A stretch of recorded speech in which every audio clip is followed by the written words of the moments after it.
De ouvir falar. Na Nova Versão Internacional, meus ouvidos já tinham ouvido a teu respeito, mas agora os meus olhos te viram. Almeida Corrigida Fiel, como ouvir dos meus ouvidos ouvi, mas agora te veem os meus olhos. Almeida Revista Atualizada de 1993. Eu te conhecia só de ouvir, mas agora os meus olhos te veem. Almeida Revista e Corrigida. Com ouvir dos meus ouvidos ouvi, mas agora te veem os meus olhos.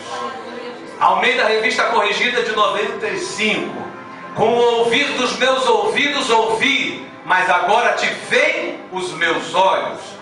Versão católica com cabeçalhos. Eu te conhecia só de ouvir, agora, porém, os meus olhos te veem. João Ferreira de Almeida Atualizada. Com os ouvidos eu ouvira falar de ti, mas agora te veem os meus olhos. João Ferreira de Almeida Atualizada de 87. Eu te conhecia só de ouvir, mas agora os meus olhos te veem. João Ferreira de Almeida Corrigida de 48. Com o ouvir dos meus ouvidos ouvi, mas agora te veem os meus olhos. Oremos ao Senhor. Amantíssimo Deus, eterno Pai, eu te glorifico, Senhor da glória. Todo nome seja abaixo do teu santo e poderoso nome, Senhor. Que nesta noite, Senhor da glória, nós possamos estar agora com os nossos ouvidos não agravados, mas sim abertos para entender e ouvir a tua poderosa palavra, Senhor. Porque sabemos, Senhor da glória, que tudo isso não é só um aniversário de 13 anos, mas simplesmente é o selo da tua glória, contemplando mais uma vez um grupo que se reúne na tua na tua presença, Senhor, para glorificar e exaltar o teu nome. Pai, eu sei, Senhor da glória, que este livro é coberto de mistérios, ó Pai. Eu não sei, existe um mistério neste mundo em cima do número 13. Tem gente que tem superstição, tem gente que fala acerca do 13, mas eu creio, Senhor da glória, que o tema desta festividade, ó Pai, é algo tão tremendo, é tão enigmático, Pai, que tu tens grandes coisas para fazer no nosso meio, tu tens milagres para operar, tu tens maravilhas para fazer, porque tu és o mesmo ontem, hoje e eternamente o mesmo, ó Pai. E é por isso que nós te glorificamos e exaltamos o teu santo nome nesta noite. Pai, muito obrigado por tudo, em nome de Jesus, amém, e graças a Deus, podeis tomar assento, glorificando o nome do Senhor, aleluia, glória a Deus, aleluia. Amados, o livro de Jó é um livro extremamente enigmático. Dizem os historiadores que é o livro mais antigo da Bíblia. Porque, conforme os irmãos sabem, a Bíblia ela não acompanha os seus livros em ordem cronológica. E essa história, esse conto, essa situação, essa narrativa acerca de Jó é um ensinamento desde o primeiro versículo até o último versículo. E eu tenho certeza absoluta que vocês, todos nós, já tivemos a oportunidade de ouvir muito do que Deus já falou e vai continuar falando, vai falar hoje, vai falar amanhã, vai continuar falando através desta palavra. Aleluia, Jesus. Aleluia. Primeiramente, nós não podemos deixar de começar a contemplar acerca deste livro e falar quem era Jó. E a Bíblia vai dizer que havia um homem na terra de Uz, cujo nome era Jó. Este homem era íntegro, reto e temente a Deus e desviava-se do mal. Também vai dizer que este homem tinha 10 filhos, sendo 7 homens e 3 mulheres. Este homem não era nada mais, nada menos do que o homem mais rico do mundo daquela época.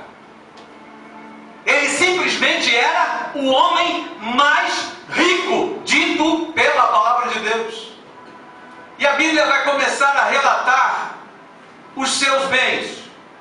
Vai dizer que o gado era de 7.000 ovelhas, 3.000 camelos, 500 juntas de boi, 500 jumentas.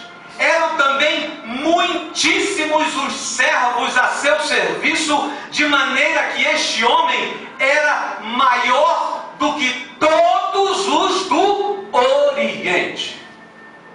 Conforme os irmãos sabem, naquela época só existia o Oriente, não existia o Ocidente. Portanto, ele era o maior de todos os homens daquela época. Bill Gates hoje ficaria no chinelo perto de Jó. Este era Jó. Mas na continuidade, nós precisamos de entender também que esse homem, além de ser um homem extremamente abençoado, digamos assim, pelo nosso linguajar de hoje, né? Nós diríamos assim, esse homem é um homem abençoado, é um homem próspero, né? Mas precisamos entender também o que é que Jó fazia para Deus. E aí você começa a ficar ligado, porque eu tenho certeza que Deus vai desvendar mistérios, assim como Ele desvendou para mim quando eu me debruçava sobre essa palavra. Eu tenho certeza que Ele vai abrir os teus olhos nessa noite.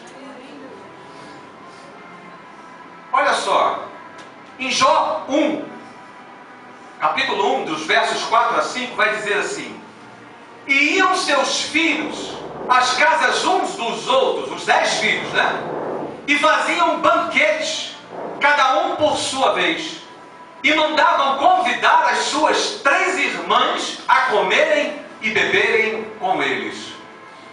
Sucedia, pois, que decorrido o turno de dias de seus banquetes, enviava Jó e os santificava, e se levantava de madrugada e oferecia holocaustos segundo o número de todos eles, dos 10 filhos. Porque dizia Jó: porventura pecaram meus filhos e amaldiçoaram a Deus no seu coração? Assim fazia Jó continuamente. Ou seja, Jó, além de ser um homem extremamente abençoado, próspero em tudo, ele era um homem temente a Deus. Diz a palavra de Deus que o temor ao Senhor é o princípio da sabedoria. Nós sabemos que a Bíblia relata que o homem que teve a maior sabedoria de todos os tempos foi Salomão. Mas eu tenho certeza absoluta que Jó fazia frente a essa sabedoria a qual Salomão também tinha.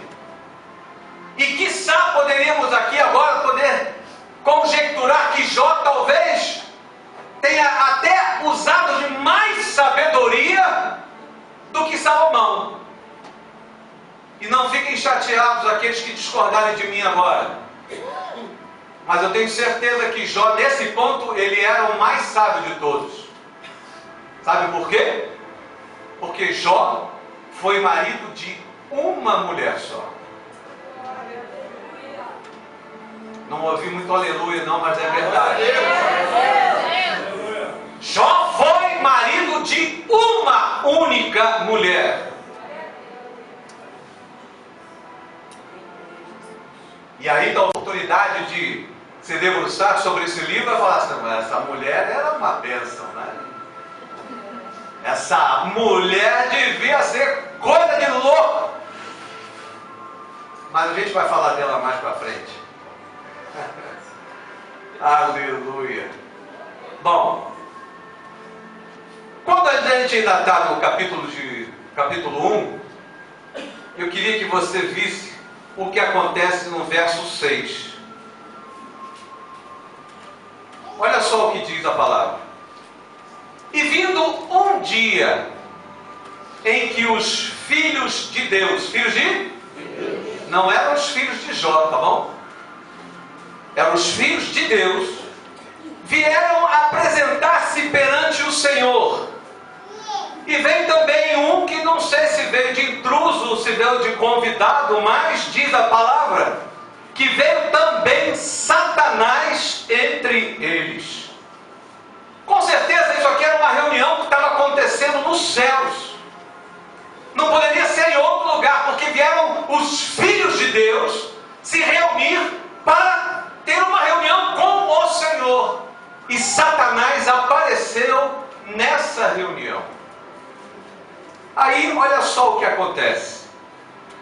E disse o Senhor a Satanás: observaste tu a meu servo Jó? Porque ninguém há na terra semelhante a ele, homem sincero e reto e temente a Deus, e desviando-se do mal. Então respondeu Satanás ao Senhor e disse: porventura teme Jó a Deus debalde, ou seja, teme de qualquer jeito? Porventura não o cercaste tu de bens a ele, e a sua casa, e a tudo quanto tem? A obra de suas mãos abençoaste, e o seu gado está aumentado na terra. Mas estende a tua mão, e toca-lhe em tudo quanto tem, e verás se não blasfema de ti na tua face. E disse o Senhor a Satanás: eis que tudo quanto tem está na tua mão, somente contra ele não estendas a tua mão. E Satanás saiu da presença do Senhor. Então vamos agora nos encaixar nessa situação. Os anjos se reuniram com o Senhor. Satanás apareceu lá de gaiato, eu não sei, mas ele apareceu. E, pasmem, parece que Satanás foi querer tirar uma onda, digamos assim, com o Senhor. E foi justamente falar acerca de Jó. Agora você vê, e eu queria agora parar para que você pudesse refletir um pouquinho. Quando você começa a ser uma bênção, a tua reputação não é espalhada somente pelos homens, não somente aos quatro cantos da terra. A tua reputação também chega até os altos céus e também chega até o inferno. Essa foi a conversa do Senhor com Satanás. Porque se Satanás não conhecesse Jó, quando Deus falasse com ele acerca de Jó, talvez Satanás dissesse: não, mas quem é? Na mesma hora Satanás começou a replicar com o Senhor e falou assim: ele é isso tudo aí também? Digamos assim, num linguajar de hoje. Isso daí é muito mole, é tranquilo, é fácil. Todos os bens que ele tem, tudo que tu deu para ele, assim, glorificar o teu nome é fácil, é moleza. Mas aí, o Senhor, e já de antemão, eu já vou tirando toda e qualquer dúvida que possa surgir na tua mente agora, porque o Senhor, toda essa trajetória, nunca foi para testar a Jó, porque senão você iria anular o atributo divino de Deus, que é a onisciência. E Deus já sabia de tudo que ia acontecer com Jó, e até mesmo qual seria o resultado e até as atitudes que Jó iria tomar. Aleluia. E aí sai Jó da presença do Senhor e acontece aquilo que os irmãos já conhecem. Primeiramente, começam a surgir as primeiras adversidades. Quando ele diz lá: estende a tua mão e toca-lhe em tudo quanto tem, e verás que não blasfema contra ti na tua face. Satanás virou e falou para ele no versículo 11. A primeira coisa que ele foi tocar foi nos bens materiais de Jó. E aí diz que morreram todos os seus animais, todos os seus bens materiais foram destruídos de uma só vez. Mas não só de uma só vez. No mesmo dia, de uma continuidade que você vai ver, quando Deus também permitiu que Satanás tocasse na família de Jó. Essa parte daria para a gente pregar um ano inteiro, porque fala acerca de algo que nós, crentes em Cristo Jesus, não conseguimos conviver com uma coisa chamada luto, morte.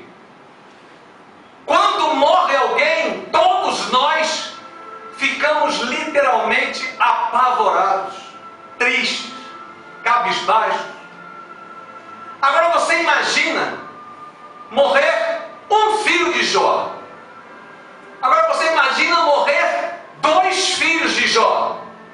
Agora você imagina morrer os 10 filhos de Jó de uma só vez, no mesmo dia em que ele também perdeu todos os seus bens materiais.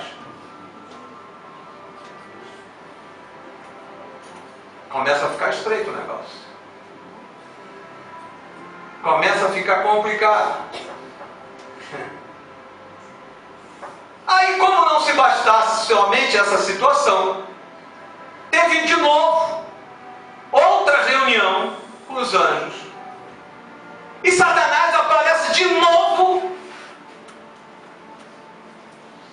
e faz a mesma pergunta. Olha só, Deus, Jó continua ainda abençoado, porque ele ainda está com saúde. Mesmo tendo perdido tudo, mas ele ainda continua com saúde. E aí Deus, na sua onisciência, ele fala assim: vai lá e toca em Jó, mas a alma dele, a vida dele, lhe pertence. E aí começa uma trajetória que é difícil de nós aceitarmos.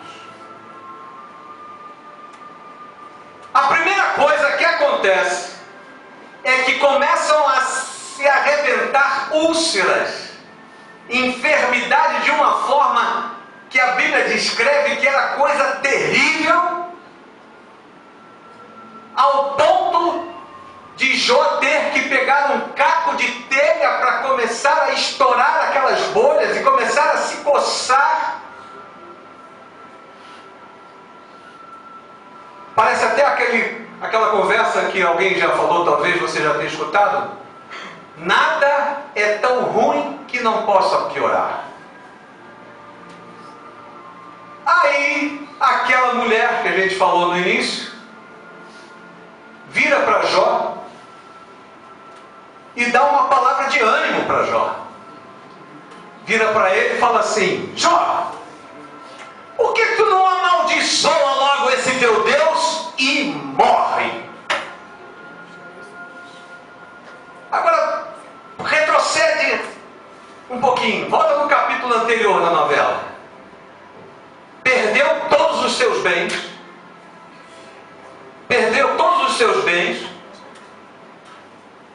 perdeu todos os seus filhos, pegou uma enfermidade que tinha que se coçar com um caco de telha, e ainda por cima, assim digamos, A última coisa que talvez lhe restasse para lhe dar apoio, ainda vira para ele e diz: olha, amaldiçoa esse teu Deus e morre.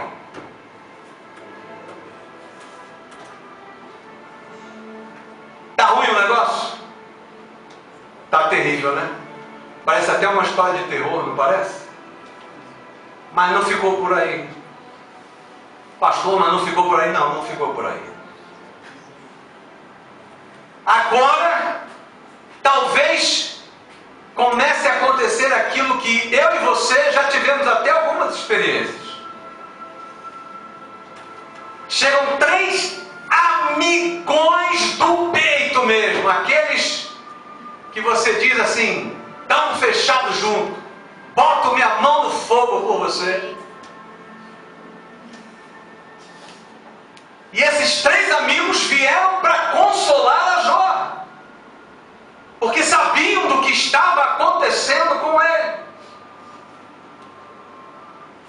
Só que, na medida que vai passando as coisas, esses 3 cidadãos começam a se achar juízes.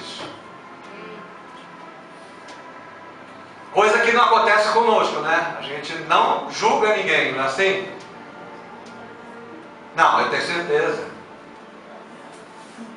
E aí começam a julgar a Jó. Diante daquela situação terrível, eles começam a apontar a Jó. E começam a dizer que tudo aquilo que estava acontecendo com Jó devia ter algum motivo. Tipo assim, aonde há fumaça, há fogo. Jó, o que é que tu aprontou? Agora você para e avalia. Quando você está precisando de ajuda, quando você já está numa situação calamitosa, você não tem mais, assim, digamos, forças, precisando de alguém que venha com uma palavra de ânimo, alguém que possa te levantar, te exaltar, e essa pessoa ainda vem e pisa na tua cabeça e no teu pescoço. Como é que você fica? Por muito menos, tem muita gente que sai por aí e já chuta logo o pau da barraca, já pega e já fala assim: quer saber de uma coisa? Já está assim mesmo, então agora que se dane tudo. Se fosse cena de novela da Globo, então a primeira coisa que fazia era ir lá no bar tomar um copo de uísque, né? Vamos afogar as mágoas agora. E aqueles amigos começaram a destruir toda a última esperança que havia em Jó a princípio. E aí decorrem-se inúmeros capítulos que vão até o capítulo 42, mas dentro desses capítulos existe uma conversa um a um.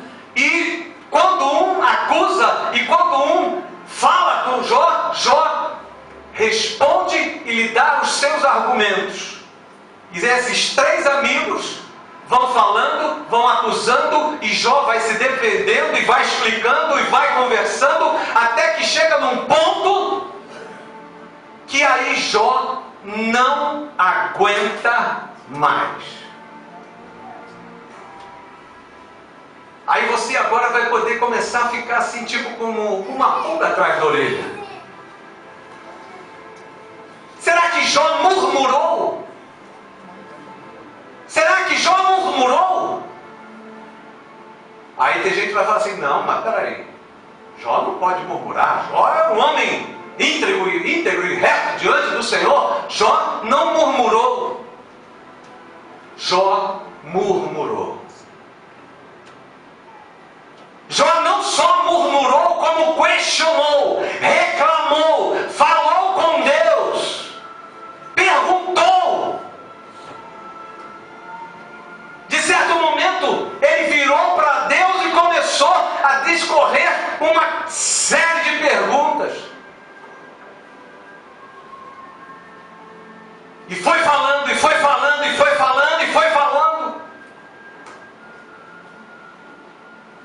esperando uma resposta da parte de Deus, e a resposta de Deus foi silêncio total. Talvez a pior resposta que nós possamos ter da parte de Deus é o silêncio.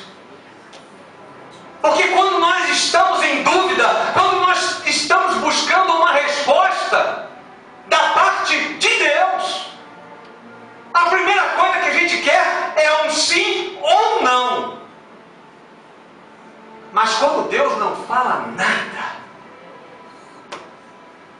e numa situação como essa, que talvez você, por mais que você se esforce para se enquadrar no que Jó poderia estar sentindo, com certeza nenhum de nós pode sequer imaginar os sentimentos, os pensamentos, o que passava na mente de Jó com toda aquela situação. Só para lembrar, ele era o homem mais rico do mundo. Ele era o homem mais abençoado do mundo. Tudo que ele tinha era bom. E ele glorificava a Deus, tinha medo de Deus, temor a Deus, aliás. Talvez, trazendo para a data de hoje, você fosse totalmente reto, digno, fiel nos dízimos e nas ofertas, jamais se apartando completamente do mal, se apartando do pecado, fazendo tudo certo, e começasse de uma hora para outra, começando a dar tudo errado na sua vida. Qual era a primeira pergunta que você ia fazer? Provavelmente você ia chegar para Deus e falar: Senhor, aonde foi que eu errei?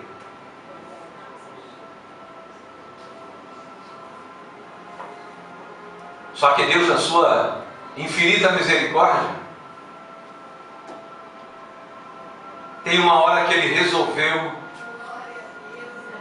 a começar a falar com Jó.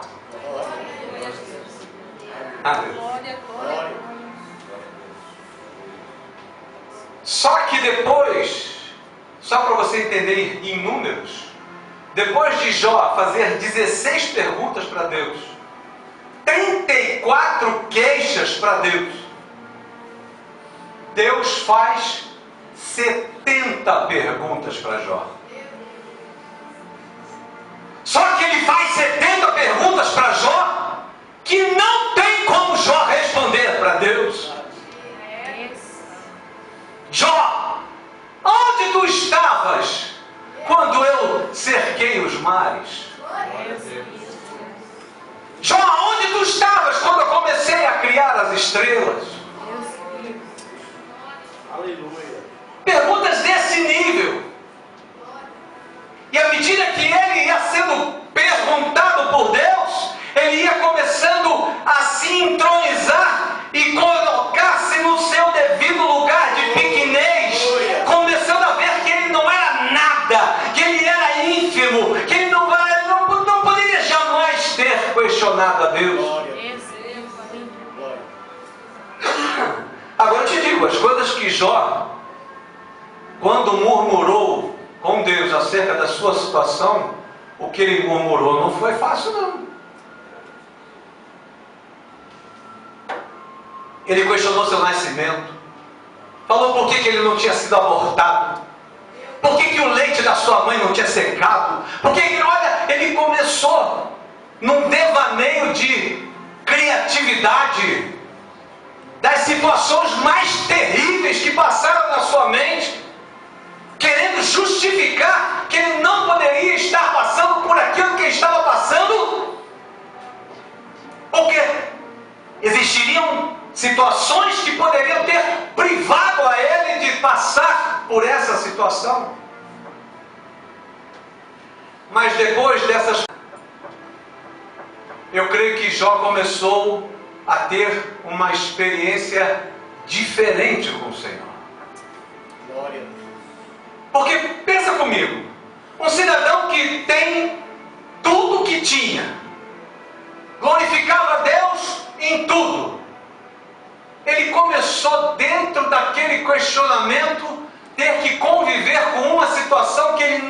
tinha passado na sua vida, que era glorificar a Deus na perda.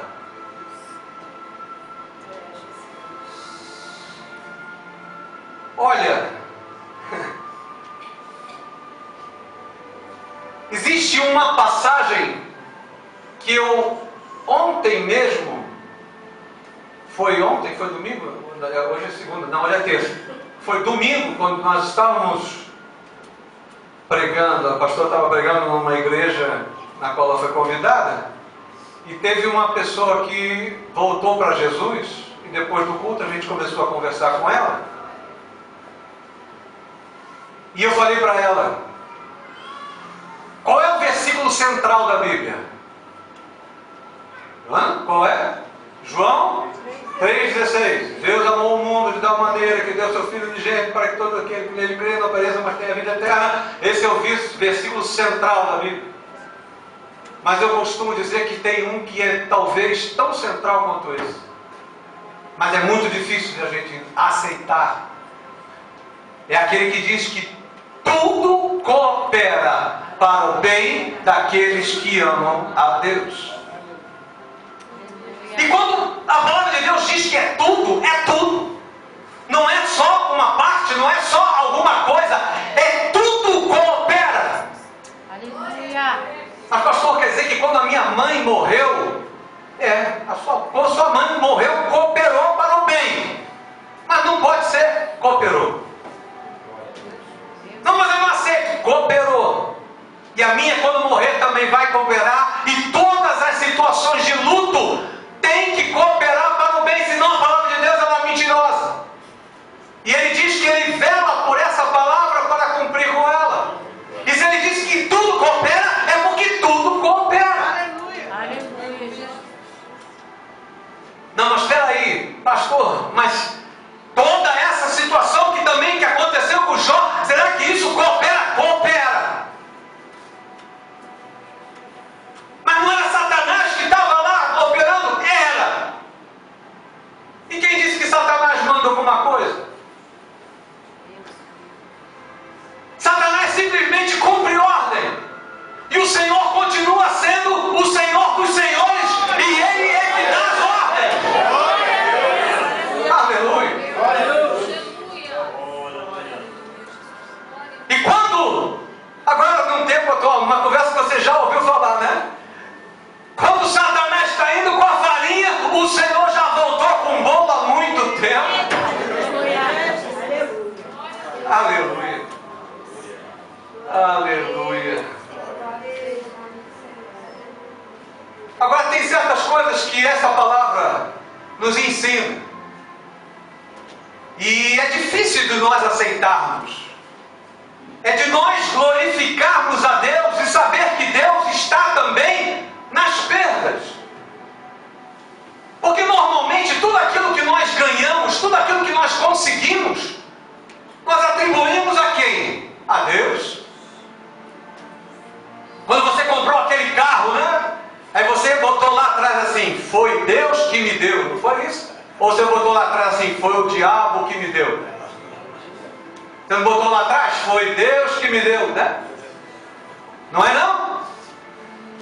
Só que passado um tempo, ele começou a enguiçar, começou a dar problema, começou a parar no meio da hora que você estava atrasado para o culto, aquele dia que você estava indo para a igreja, ele parou no meio do caminho, aí você falou assim, tem um capeta dentro desse motor desse carro. Ué, mas se foi Deus que te deu, Ele te deu um carro com um capeta no motor? É porque nós não conseguimos conviver com as perdas. As perdas nós atribuímos às trevas. E aos ganhos nós atribuímos às luzes. O que ganho é de Deus. E o que eu perco é do diabo. Será que é? Não. Efésios 6,12 diz uma coisa que também nós precisamos começar a pôr em prática. Diz que a nossa luta não é contra carne nem sangue. A nossa luta, mesmo de verdade, aqui e agora,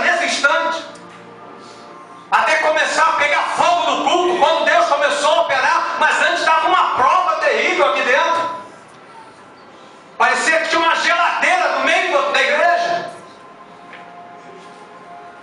Mas seja geladeira, seja freezer, seja o que for, quando chega o fogo de Deus, esquenta tudo. Aleluia. E eu estava ali quietinho. E a pastora Cássia pegou um maçarico, acendeu na minha mão ali agora. É desse jeito. A nossa luta não é contra a carne, não é contra o sangue, é contra principados, potestades, hostes espirituais da maldade que habitam nas regiões celestiais. Aleluia. E era desse jeito que Jó estava passando prova. Por quê? Porque a reunião que tinha acontecido tinha sido aonde? Nas regiões celestiais. E foi lá que Satanás começou a conversar com Deus. Mas Deus já sabia o que ia acontecer no final. Conforme eu já falei, já vinha com bolo. Satanás estava indo com a farinha, mas Deus já estava vindo com o bolo. Oh, Deus maravilhoso. Aleluia. Aleluia. Glória a Deus. Isso tudo, a gente começa a aprender que Deus, Ele não quer ser adorado por aquilo que Ele pode nos dar. Ele quer ser adorado por aquilo que Ele é. Aleluia. Aleluia. Por isso não interessa se você perdeu ou se você ganhou. Continue adorando o Senhor. Tem um profeta que eu gosto. E deixou um exemplo tremendo. Esse profeta se chama Abacuque. Aleluia. Olha só o que ele deixou aqui escrito para a gente. No capítulo 3, do 17 ao 19. Aleluia. Porque ainda que a figueira não floresça, Aleluia. nem haja fruto na vide, Deus santo. ainda que decepcione o produto da oliveira e os campos não produzam mantimento, ainda que as ovelhas da malhada sejam arrebatadas e nos currais não haja gado, todavia eu me alegrarei no Senhor, exultarei no Deus da minha salvação. O Senhor Deus é a minha força e fará os meus pés como os das serras e me fará andar sobre as minhas alturas. Aleluia. Glória a Deus. Aleluia. Deus maravilhoso. Aleluia. Glória a Deus. Eita, mistério. Deus vivo. Aleluia. Eu confesso aos irmãos que quando eu comecei a me debruçar nisso, eu falei: Senhor, tem de misericórdia de mim. Porque esta palavra é tão profunda, tão tremenda. Aleluia. Mas é necessário que nós tenhamos um entendimento de que Deus quer nos ensinar a todo tempo. Aleluia. E é por isso que Ele nos dá experiências. Glória a Deus. Aleluia. Nós não podemos aceitar as situações simplesmente. A Bíblia diz que nós não podemos nos conformar com este mundo. Se você quiser experimentar a boa, agradável e perfeita vontade do Senhor, você não pode se conformar com esse mundo. Você tem que renovar o teu entendimento das coisas, até mesmo acerca de saber perder e glorificar a Deus na perda. Aleluia.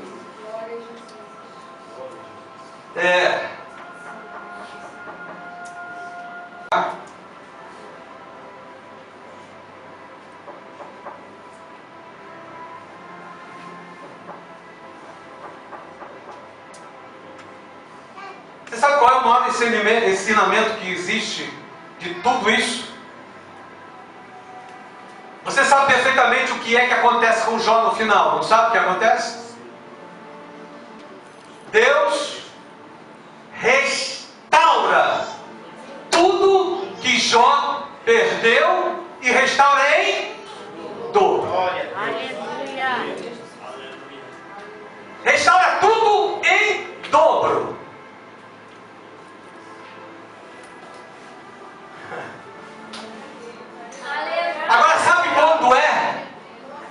isso aconteceu?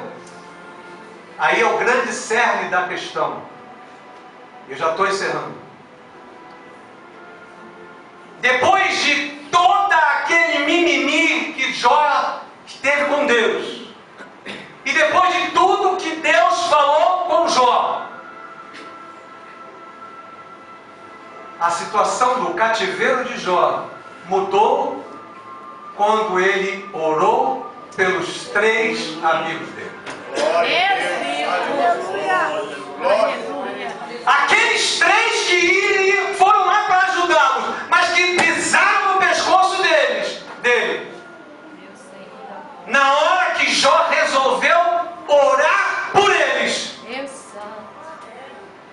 Deus, aleluia, Jesus. Presta atenção, eu vou repetir. Glória a Deus, aleluia. Você está mais esmagado do que chiclete em jogo de Fla-Flu. Na passarela lá no chão ali assim.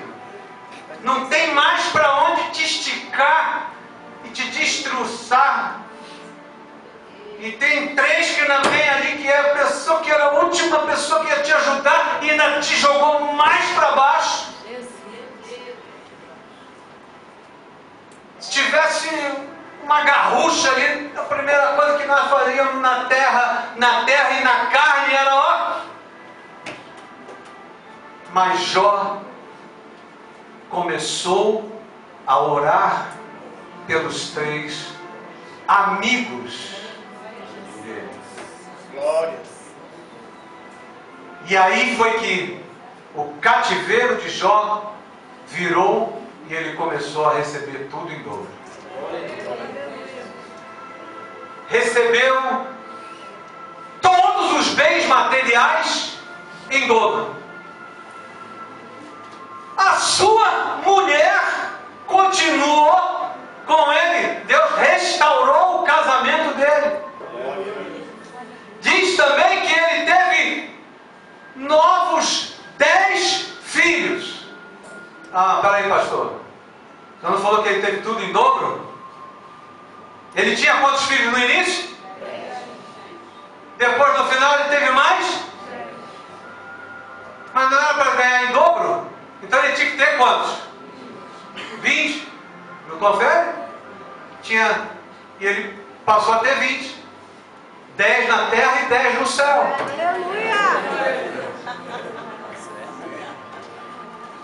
Deus faz tudo perfeito. Compreende? Aleluia! É que às vezes a gente não compreende, mas Ele faz tudo perfeito. Aleluia, Jesus. Aleluia. Eita, meu Deus. Glória a Deus.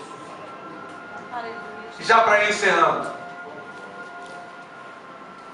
o versículo chave que nós lemos no princípio. Antes eu conhecia só de ouvir falar, mas agora os meus olhos te veem. Aleluia. Glória a Deus. Será que Deus vai ter que trabalhar com alguns de nós para começar a abrir os nossos olhos e nos aproximar mais de Deus? Glória a Deus. Santo, santo, santo. Aleluia. Eu quero te falar que Deus é um Deus zeloso. Aleluia. E se você não compreende, Deus tem saudade. Deus tem saudade daquela lágrima que você não derrama mais durante a madrugada orando na presença dEle. Deus tem saudade quando você pula no mistério e agora fica duro feito uma estátua de madeira. Deus tem saudade quando você exalta e glorifica Ele a todo tempo. Deus tem saudade quando você acorda e a primeira palavra que você diz: bom dia, Espírito Santo. Glória a Deus. Aleluia, Jesus. Vamos colocar de pé?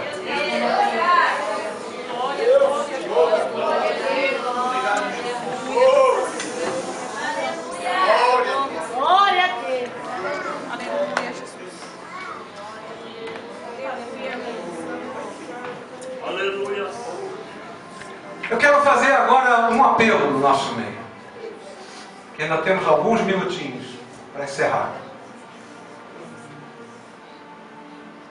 Primeiramente, eu quero saber se por acaso no nosso meio tem alguém que ainda não levantou a sua mão no meio dos homens e confessou que Jesus Cristo é o seu Senhor e Salvador da sua vida. Tem no nosso meio essa pessoa? Levanta a tua mão que eu quero te conhecer. Tem alguém que está afastado da presença do Senhor, que olhou talvez para o homem ao invés de olhar para Jesus e se afastou da presença do Senhor, mas hoje, diante de tudo que foi falado, começou a entender que nós não podemos ouvir simplesmente falar de Deus, nós precisamos de ver, de sentir, de apalpar esse Deus vivo que está no nosso meio. Será que existe essa pessoa que está afastada do Senhor e que gostaria de hoje fazer uma nova aliança com o Senhor? Está no nosso meio? Levanta a sua mão.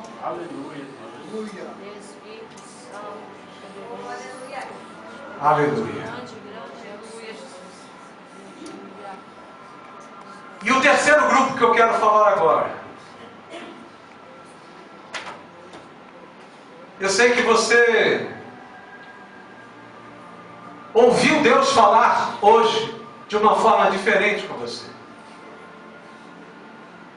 Talvez, e muito provavelmente, você e eu ainda continuamos ouvindo Deus, mas os nossos olhos não estão vendo Deus como temos a certeza que deveríamos estar vendo. Você está entendendo? Se você tem essa consciência de que você precisa ver Deus e não continuar só ouvindo falar de Deus, eu queria te convidar a você dar um passo de coragem e vir até aqui à frente e envergonhar Satanás agora, em nome de Jesus.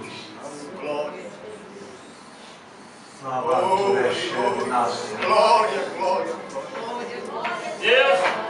Porque foi assim que Satanás tentou envergonhar a Jó.